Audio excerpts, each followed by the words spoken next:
안녕하십니까. 4월 인사는 조건아 씨입니다. 조건아 씨입니다. 조건아 씨입니다. 중국에 굉장히 명의로 알려진 두 명의 사람이 있습니다. 화타라는 사람 아세요? 화타? 네. 아마 많이 들어보셨을 거예요. 화타가 누구냐? 우리가 잘 알고 있는 삼국지에서 관우가 어깨에 독화살을 맞아서 관우를 수술한 사람입니다. 그때 그 화타보다는 관우한테서 중점이 맞춰서 우리가 알고 있죠. 그 이야기를. 관우 장군의 몸을 묶어라라고 했는데 관우가 왜 나를 묶냐? 뼈까지 긁어내야 하는 수술을 해야 해서 너무 고통스럽기 때문에 참을 수가 없다. 그래서 묶어야 한다. 했더니 관우가 껄껄껄껄 웃으면서 그냥 수술해라 하면서 장기를 뒀다. 이 일화는 많이 들어보셨죠? 이 수술을 집행했던 사람이 화타예요. 당대뿐만 아니라 중국에서 지금까지 내려오는 의사 중에 가장 뛰어난 사람이라고 일컬어지는 화타, 그리고 그 화타랑 비슷한 명성을 가지고 있는 사람이 편작이라는 의사입니다. 이 편작이라는 의사는 삼형제 중에 셋째인데 첫째와 둘째도 의사예요. 근데 이 편작이라는 사람, 이 편작이라는 의사만큼 위에 첫째 형이나 둘째 형은 알려져 있는 사람은 아니었습니다. 편작이 유명하게 된 일화가 하나 있는데, 왕세자, 우리로 따지면 왕세자, 왕자죠, 왕자. 왕자가 죽었다고 궁이 다 난리가 났어요. 그 상황에서 편작이 그 왕자를 보러 갑니다. 그래서 그 죽었다고 알려진 왕자를 살려냈어요. 그래서 소문은 죽은 사람도 살려내는 편작이라는 소문이 났는데, 편작은 거기에 대해서 어떤 얘기를 했냐면, 저는 죽은 사람을 살려내지는 못합니다. 왕자님은 돌아가신 게 아니라 기절한 상태이셨기 때문에 제가 그것을 다시 깨워드렸을 뿐입니다. 라고 얘기를 했었어요. 그때 중국의 왕이 편작에게 물어봤습니다. 자네는 삼형제가 모두 의사로 알려져 있는데 자네의 두 형들의 의술은 어느 정도의 실력이냐? 이렇게 물어봤더니 편작이라는 사람이 어떻게 대답을 했냐? 저희 둘째 형님께서는 저보다 의술이 훨씬 더 좋으시고 저의 첫째 형님께서는 둘째 형님보다 더욱더 의술이 훌륭하십니다. 그 왕이 다시 물어봅니다. 아니, 자네는 중국 전체에서 가장 명의로 소문이 나 있지만 자네 형들의 의술에 대해서는 단 한 번도 들어본 적이 없네. 근데 어찌 자네 형들의 의술이 자네보다 더 뛰어나다고 얘기를 하는가? 얘기를 했더니 편작이 어떻게 대답을 했냐?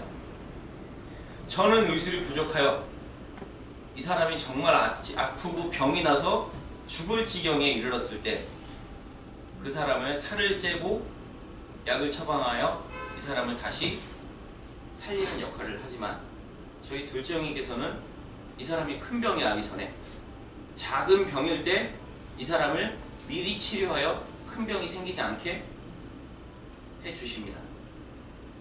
그리고 저희 첫째 형님께서는 이 사람이 아직 병이 나기도 전에 이 사람의 얼굴빛이나 상태를 보고 미리 이 사람이 병이 생기지 않도록 거기에 맞게 처방을 해주십니다. 그래서 사람들은 저희 둘째 형님이 고친 것을 아주 작은 병을 고쳤다고 생각하여 의술이 뛰어나다 생각을 못하고 저희 첫째 형님께서 고친 것을 그 사람이 병이 나지도 않았었기 때문에 얼마나 의술이 뛰어난지 전혀 알지 못합니다.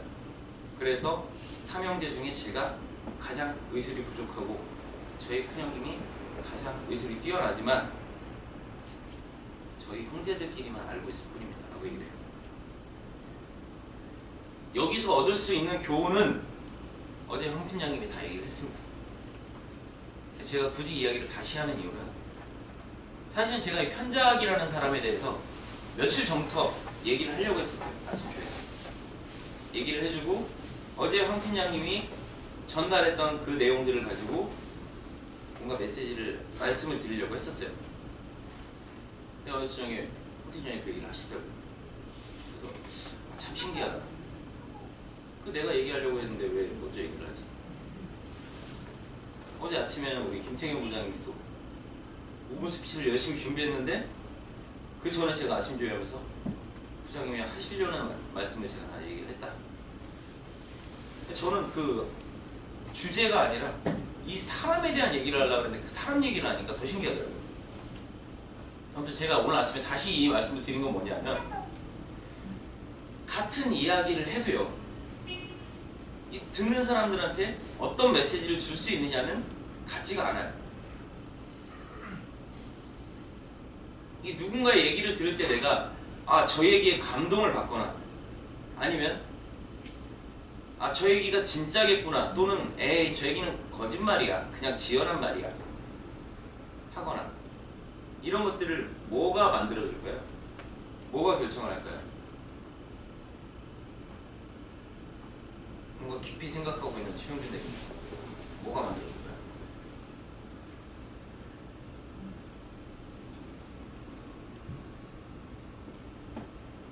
좀 더 깊이 생각해야 될 것 같습니다. 커머셜 대리, 네. 어떤 것이 이런 걸 만들어줄까요? 그 사람이 전달하는 느낌이나 분위기에 대해서. 일단 표면적으로는 내가 신뢰할 수 있는 사람이 얘기하는 것이냐 아니냐라는 게 있을 거예요. 만약에 오늘 처음 본 사람이고 전혀 모르더라도 그 사람이 뭐 예를 들어 중국에 대한 얘기를 하거나, 아니면 의술에 대한 얘기를 했으니까 여기 한의사가 나와서 얘기를 했거나, 아니면 중국에 대한 어떤 박사학위를 가진 사람이 얘기했다면 어떻겠어요? 굉장히 믿을만한 얘기다라는 생각을 하면서 들을 겁니다. 그쵸? 뭔가 공신력이 좋아지잖아요. 또는 어떤 그런 자격증이나 공부를 많이 한 것이 아니더라도 평소에 뭔가를 많이 알고 있고 항상 옳은 얘기를 해왔던 사람이라면, 그 사람이 하는 말이면 맞겠지 라는 생각을 할 거예요. 그렇죠? 그런 것들은 어떤 신뢰의 부분이라고 생각할 수 있을 겁니다. 신뢰. 근데 이 루머라는 것도 많이 있잖아요. 루머. 실제가 아닌데 실제처럼 돌아다니는 이야기들, 그렇죠? 굉장히 많이 있어요. 때로는 그게 정말 사실로 많은 사람들이 믿고 있는 이야기인데 사실은 전혀 근거가 없는 엉터리 이야기인 경우도 많이 있습니다. 결국 다른 사람들이 내 이야기를 하면서 나를 믿게 만들려면 이 신뢰 말고도 어떤 게 필요하냐, 이 사람들이 이거를 받아들일 수 있게 전달을 해주는 게 필요해요. 단순히 표현력을 얘기하는 게 아니에요. 이 편작이라는 사람에 관련된 이야기도 인터넷에 찾아보면 굉장히 많이 있어요. 많이 있고, 그 저마다의 이야기들이 조금씩 다른 부분들이 있습니다. 예를 들어서 죽은 사람을 살려냈다라는 얘기를 들으면 어떤 생각이 들까요? 노동교 과장님, 네. 죽은 사람을 살려냈다는 얘기를 들으면 어떤 생각이 들어요? 말이 안 된다. 우리가 알고 있는 상식에서 죽은 사람이 다시 살 수 있습니까? 없죠.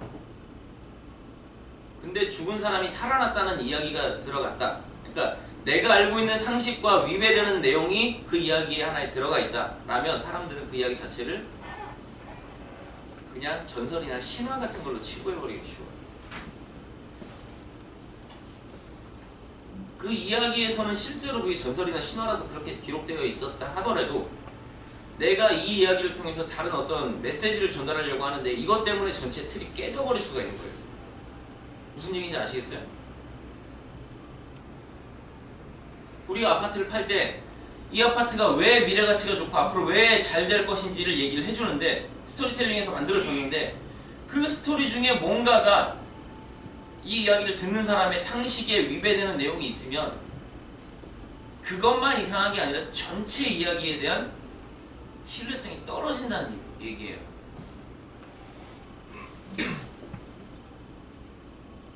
근데 오늘 처음 보는 사람이 어떤 상식을 가지고 있고 어떤 기준을 가지고 있는지 어떻게 압니까?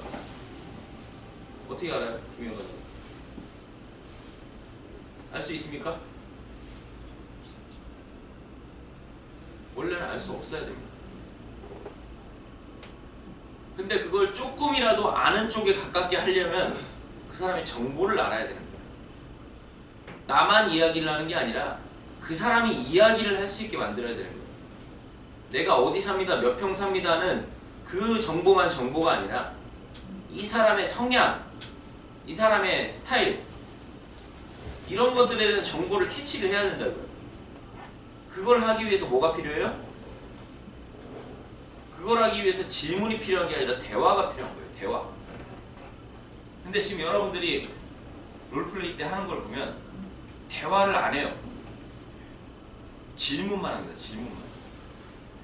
그러니까 이 사람에 대한 정보가 부족한 거예요. 질문만 하니까. 질문을 하는 이유가 뭐예요? 내가 할 말을 하기 위해서. 결국 다 틀어져 있는 거예요. 상담이라는 게. 장한솔 대리가 왜 잘하냐? 어떤 부분에서 잘하고 있냐? 장한솔 대리는 대화를 한다는 거예요. 손님하고. 대화를 해요. 손님하고 상담을 하면서 대화를 하면서 친밀감을 쌓아요. 근데 다른 사람들은 어때요? 난 질문만 하면서 이 사람의 정보만 빼오려고 하는 거예요. 근데 그걸 상대가 모를까요? 모르겠어요? 대부분의 담당자보다 손님들이 나이가 많아요. 대부분의 담당자보다 손님들이 돈도 많습니다. 경험도 훨씬 많아요. 근데 내가 그 사람을 이길 수 있어요? 일반적으로? 못 이겨요. 그 상태에서 마치 내가 질문만 하고 너의 정보만 빼서 이렇게 딱 만들어가지고 너한테 이걸 계약을 하게 만들겠다. 이 마음을 가지고 있으니까 그 사람하고 친밀감도 못 쌓고 아무것도 안 되고 뭔가 어색해지고 뭔가 이상해지고 분위기가 나중에 그걸 내가 수습할 수 없으니까 완전 다 망가진 상태에서 클로징이라도 붙여야겠다. 너무 악순환이에요. 너무 악순환. 이건 상담이 아니에요. 제가 편장이라는 사람에 대해서 얘기를 하려고 할 때 이 사람의 일화에 대해서 몇 개를 쭉 봤습니다. 보면서 내가 생각할 때 이거는 좀 말이 안 되는데 다른 이야기에서 한번 찾아볼까? 다른 이야기에서 한번 찾아볼까? 여기선 이렇게 표현했고 여기선 이렇게 표현했구나. 그러면 내가 이거를 이렇게 표현하는 것까지는 원래 이 이야기를 훼손시키는 게 아니겠구나. 각색을 하는 거예요. 각색. 누구한테 맞게? 제가 이야기를 했을 때 그 이야기를 들을 사람들이 이 이야기를 들었을 때 내가 전달하려는 메시지 외에 다른 것들이 그 이야기의 본질을 흐리지 않을 정도의 각색. 무슨 얘기인지 아시겠어요? 상담을 할 때 마찬가지여야 된다. 이 아파트가 좋고 이걸 구매를 해야 되는 걸 얘기를 해주는데 스토리텔링을 하고 얘기를 해주는데 그 안에 뭔가 이상한 잘못된 표현들이 하나 두 개가 들어가 있고 듣는 사람이 생각했을 때 상식에 어긋나는 표현들이 들어가 있으면 그 이야기 전체에 대한 신뢰성이 떨어져 버린단 말이에요.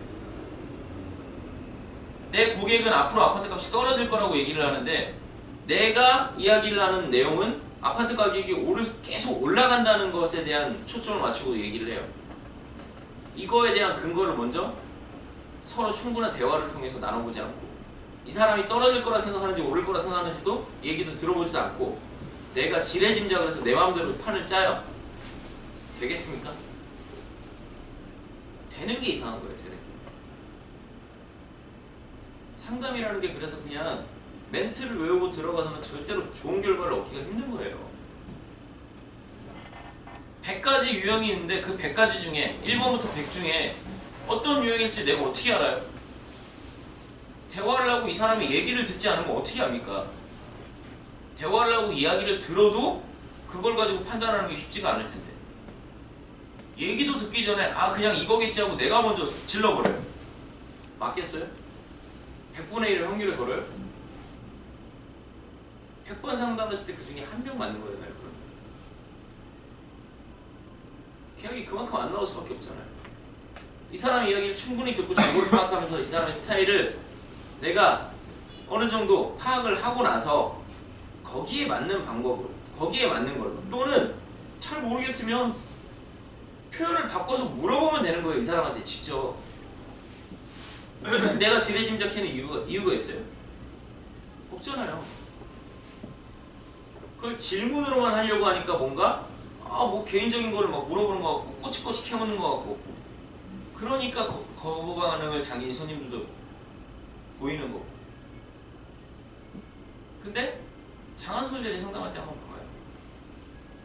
그리고 그 전에 제가 얘기해드린 걸 생각을 한번 해보세요. 저는 상담할 때 제 개인적인 얘기 많이 한다 그랬어요. 우리가 일반 전화로 전화 온 사람한테 연락처 딸 때 어떻게 해요? 이름 모를 때 어떻게 합니까? 저는 정민규입니다. 사장님 핸드폰 번호 문자 보내드릴 테니까 핸드폰 번호 불러주세요. 이걸 왜 해야 되는지에 대한 명분을 얘기를 해주잖아요. 그래서 내 걸 먼저 오픈을 하잖아요. 근데 그거 없이 네 정보만 내놔 하면 아무리 부드럽게 얘기를 해도 그거는 대화가 아니라 취조란 말이에요. 취조. 이름, 나이, 왜 죽였어? 이것만 취조가 아니라 이름이 어떻게 되세요? 나이는 어떻게 되세요? 주소는요? 남친구 있어요? 이것도 취조라니까요. 표현이 다를 뿐이에요. 표현이. 근데 부드럽게 얘기하고 웃으면서 얘기한다고 이게 취조가 아니라고 생각을 하고 손님들한테 취조를 하고 있고, 대화가 아닌 상담을 하니까 당연히 손님과 친밀감이 생길 수가 없는 겁니다. 이 사람의 뭔가를 물어볼 때도 이걸 왜 물어보는지, 이걸 물어보는 게 이상한 게 아닌 게 되는 분위기를 내 스스로 만들어내야 되는 거예요. 이걸 왜 물어봐야 되는지를 이 사람이 느꼈을 때 위화감이 없게 들려야 된다니까요. 근데 그런 거에 대한 생각은 하나도 안 하고 정보 파악해야 된다, 그게 중요하다 하니까 질문만 계속 쏟아부어요. 여러분들이 상담하는 거 녹음 다 하시잖아요. 내가 직접 한번 들어보고 내가 만약에 손님이라면 이런 담당자 만났으면 어떤 마음이 들까 한번 생각을 해보세요. 뭔가 얘기를 해주고 싶은가? 아니면 그냥 빨리 내가 보고 그냥 내 눈으로 확인하고 그래 가격이 얼마예요? 손님이 자꾸 얘 가격이 얼마예요? 그냥 가격만 좀 알려주세요 라고 얘기를 하는 게 이런 이유 때문에 이런 이유. 여러분들이랑 같이 있는 게 싫은 거예요. 여러분들 때는 친절하게 안내하고 있다고 생각을 하고 있었지만 계속 그렇게 취조식의 질문만 하고 자꾸 나의 개인적인 것만 얘기하고 대화가 아닌 나한테 뭔가를 계속 캐가려고만 하는 그런 것들이 보이고 나한테 물건을 팔려고 하는 모습만 보이니까 같이 있기가 싫은 거예요. 빨리 그냥 가격만 알고 집에 가고 싶고 인터넷 쳐도 잘 안 나오니까. 담당자로서 하고 있는 역할이 그거밖에 없단 말이에요 지금. 근데 계약 나오겠어요? 물건이 팔아야 되는 거예요. 그런 담당자가 어떻게 물건을 팔아요? 물건이 좋아서 물건이 팔리는 거지, 담당자가 파는 게 아니라. 분명히 상담을 어떻게 하면 된다 다 알려드렸어요. 제가 오늘 아침에 얘기하는 내용이 오늘 처음 듣는 내용이에요? 아니에요. 그동안 다 얘기했는데 여러분들이 거기서 제 얘기 중에서 요거 뽑고 해가지고 내가 내 딴에 제일 중요하다, 내 딴의 핵심이다 라는 것만 뽑아가지고 그것만 팠기 때문에 지금 어긋나 있는 거예요. 전체적으로 다 하나도 빠뜨리지 않고 중요하다고 얘기한 것들, 제가 중요하다고 얘기한 거, 제가 강조한 거 다 열심히 공부하고 그렇게 상담하려고 했었다면 그런 상담을 할 수가 없어요. 그러면서 뭐랍니까? 착각을 합니다. 저는 열심히 했는데 안 돼요. 열심히 했는데 쉽게 바뀌지 않습니다. 열심히 했는데 왜 안 될까요? 이상하게 하니까 안 되죠. 이상하게 하니까. 길을 알려드리고 올바른 방향을 알려드리고 올바른 방법까지 알려드렸는데도 불구하고 자기 맘대로 하고 있으면서 안 된다고 얘기를 해요. 거기다 뭘 얘기해 주겠어요?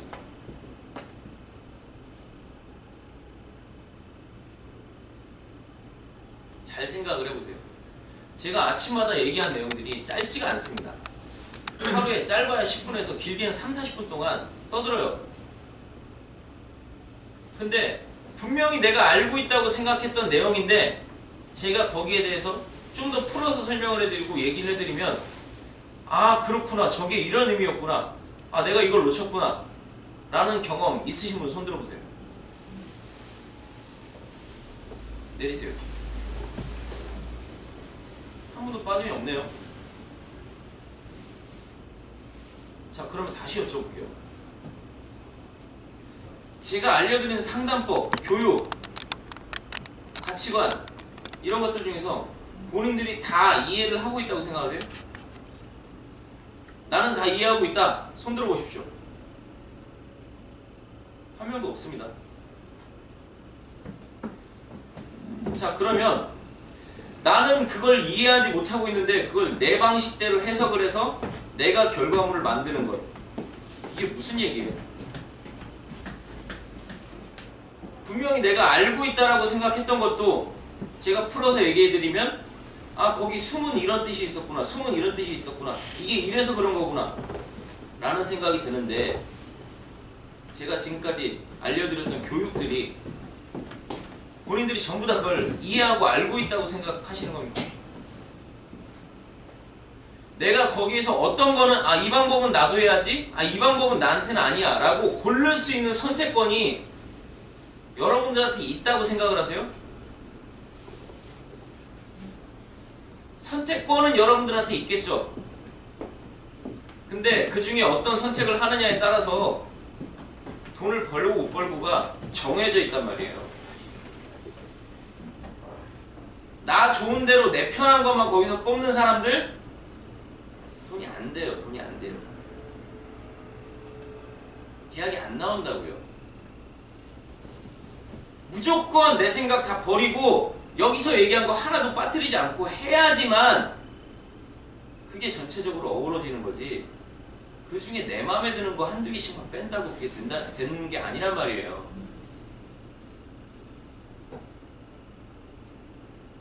간단하게 그 중에 몇 개만 해도 될 거면 제가 뭐하러 아침마다 이렇게 얘기를 합니까?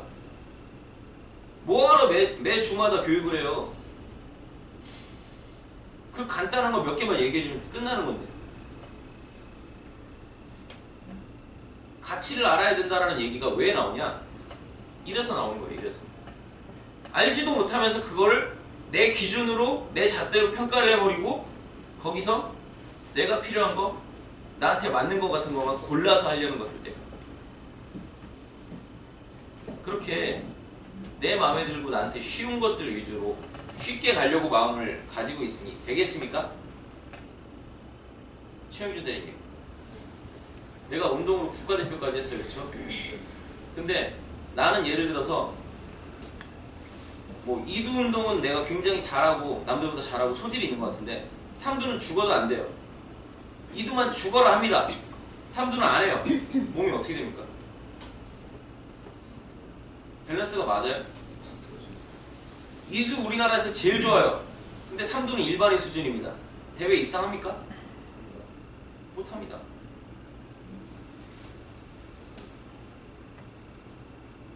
고객하고 친화력만 쌓습니다.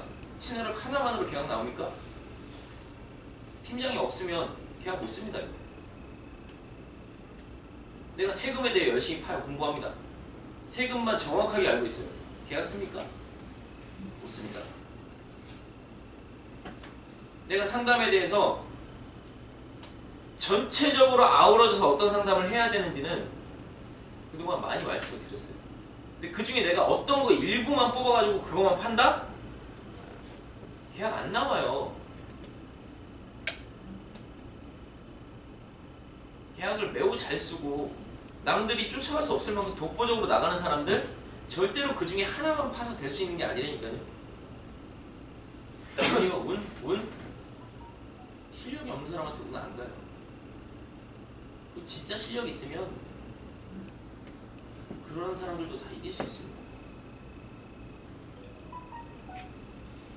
어떤 현장에서는 자팔고 어떤 현장에서는 죽쓰고 몇 월 달은 자팔고 몇 월 달은 죽쓰고 이거 실력 아니에요. 뭔가 잘못되어 있는 거죠.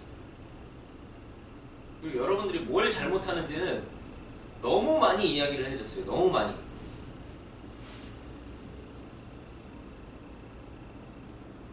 선택은 여러분들이 하는 거예요. 근데 실제로 여러분들한테 선택권이 있지 않아요. 왜? 여러분들의 목적이 돈을 버는 것, 계약을 많이 쓰는 것이라면 그건 선택이 아니에요. 제가 알려드리는 것들은 여러분들이 선택할 수 있는 성향이 아니라고요. 성향의 것들이. 그냥 무조건 해야 되는 겁니다. 무조건. 내가 돈을 많이 벌고 싶다면. 저는 1년에 2천만 원, 3천만 원만 벌어도 만족합니다. 이런 사람들은 선택할 수 있습니다. 자기 하고 싶은 것만 하셔도 돼요. 그래도 1년에 2, 3천 원 버니까. 근데 그게 아니다. 나는 돈 벌고 싶다. 많이 벌고 싶다. 그런 분들한테는 이거 선택 아니에요. 그냥 무조건 해야 되는 겁니다. 필수. 아시겠습니까? 네. 금일 누굽니까? 네, 나오십시오.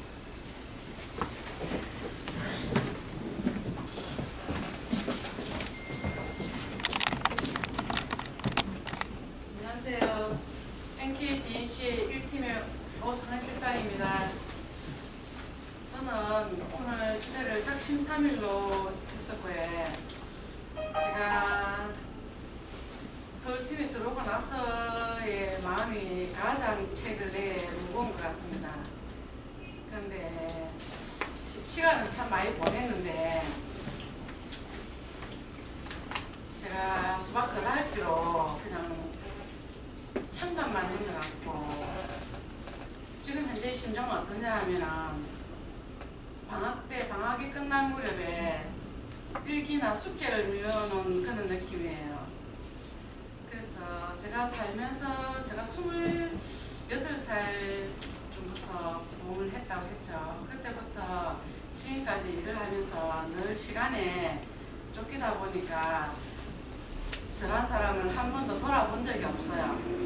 없는데 지난 한 20일 전에 오픈 스피치를 하고 나서부터 많은 생각을 하게 되었고, 이제 우리 본부장님이 아침마다 하시는 조회로부터 시작해서 팀장님이 해주시는 말들을 제가 요즘은 되뇌어 보면서 옛날에 지나갔던 시간들을 진짜로 내가 살면서 이렇게 저를 돌아본 적이 한 번도 없는데, 진짜 돌아보는 동안에 후회도 많고, 저는 여태까지 제 선배 언니들이 한 말이, 야, 내가 힘들 때마다 얘기하면, 야, 그거 네가 다 만들었다 이랬더라, 이런 말을 많이 했어요. 근데 아무데도 안 소리 하고 있노, 난 열심히 살았는데 이 생각했는데, 제가 어저께 한 팀장님한테 그런 말씀을 드렸어요.